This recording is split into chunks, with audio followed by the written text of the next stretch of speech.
I want to start off, I want to share an experience I had that it was a very painful experience that led me to one of the most grateful and healing experiences I've ever had. And that is the ocean swimming. I was, sorry, let me drop in here. I went through kind of a dramatic thing. Um, I have had a special needs child, and he wasn't supposed to walk or talk. And in fact, with some work and some positive reinforcement, we were having a ball, jet skiing, swimming, anything we can do. And dune buggying was part of it. And we would go out to the desert, Mojave Desert, and it was a thing with toy hauler, buggy, truck. There's a lot of equipment that involved. And we'd do crazy things. We'd go up hills, and I had to decide, am I going first or second gear to charge that hill? First was power, is guaranteed. Second was putting less stress on the motor and transmission, and sometimes I'd be back and forth. Or we'd go 60 miles an hour on a desert floor, not knowing anything further than what we could see. But on this particular day, we're just leaving camp, and I was driving away, and I like to compete with what they call the long travels. The buggies that have the long shocks can go faster, and I had what's called a mid travel. And so I was getting ready to catch up to these guys, and just leaving camp, and the dune buggy caught fire. And I was in the fire. And the first thing I thought of, which was kind of sad for me, but I was like, God dang, these things are always breaking down and costing money. So my thought was, I'm going to get out, get my son out. And right when I got out, or actually right before I got out, it became a fuel fire.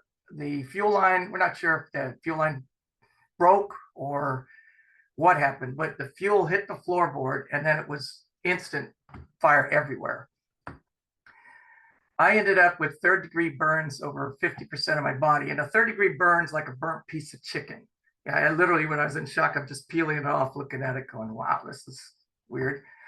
But I could not get back in. This is a trigger alert to you all. Could not get back in the dune buggy. I could see the fire engulfing my son, but I could not get to it. From there, I ended up getting helicoptered to the hospital. Of course, the hospital told me 9 months till I'm out. And I shook my head and I said, I don't have that kind of time. So I was out in 9 weeks. Wasn't 100%, but I was out of the hospital. I was in a lot of pain. I tried, and there was a lot of different pains. It was a mental pain, the shoulda, coulda, wouldas. I made all the decisions to get us there. There was emotional pain, the absolute loss of my son, and we were connected because he was in the middle. He was special needs, but he wasn't severe enough to be with the super special needs, but he wasn't, let's say, typical enough to hang out with the regular kids. So it was just us doing a lot of hanging out. And then the physical part, with the burn, felt like even after the grafting and all the things, it's like a really bad sunburn. So if you have a really bad sunburn, you move slow, you let the body kind of catch up. And I've tried many different ways to solve that, wearing compression sleeves and counseling, which actually was very helpful. I tried alcohol, and that only works when I drank. It numbs a little bit, but it only lasts as long as that. And I didn't like that. I didn't like what it was for health. I tried prescription drugs, and all they did was numb everything. So I felt cloudy and kind of muted. A friend of mine walked into the shop, and we were in junior lifeguards in the mid 70s. Now, don't do the math, folks. Just skip through that part. And he came in and he says, "Hey, we're swimming in the ocean on Saturdays. Would you like to join?" And my first instinct was, no, I've got to do this with oh yeah, I can. So I went there with him, and I went in the water, and I jumped in the ocean. And I'm out of pain. The cold water and the salt water made it easy for me to move. This is amazing. Of course, when you hit the cold water, the first thing you're thinking of is it's shock, and it's just survival. You are present. There is nothing else but this is cold. And I started swimming. And as I was swimming, I could feel that I could process the mental pain. I could swim off the emotional pain. And what really surprised me when I came out of the water was the reset. I felt present. I felt clear. I felt I was captivated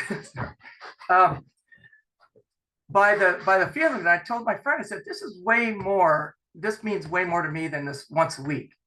So we some friends gathered, and about 3 or 4 of us would go 3, 4 times a week. There was another group that has been doing this for years, and he walked over and he said, "You know, we do this all the time. Would you like to join us?" kind of thing. I'm like, "Sure." Still, in my own world of recovery, I was not connecting. I was just really keeping the feelings to myself. I'm just processing a lot. And what was neat about the ocean for me was I can scream, yell, cry, power through, swim, laugh, search for joy. And I would swim until I was exhausted. And when you're exhausted, I didn't have time to be down or any of that. The group was very supportive. I wasn't as fast as they were. They would stay with me, and that was an amazing gift, something that I found out with that. What I learned, and this is what I want to share with you, is I say love of the ocean, and that is nature.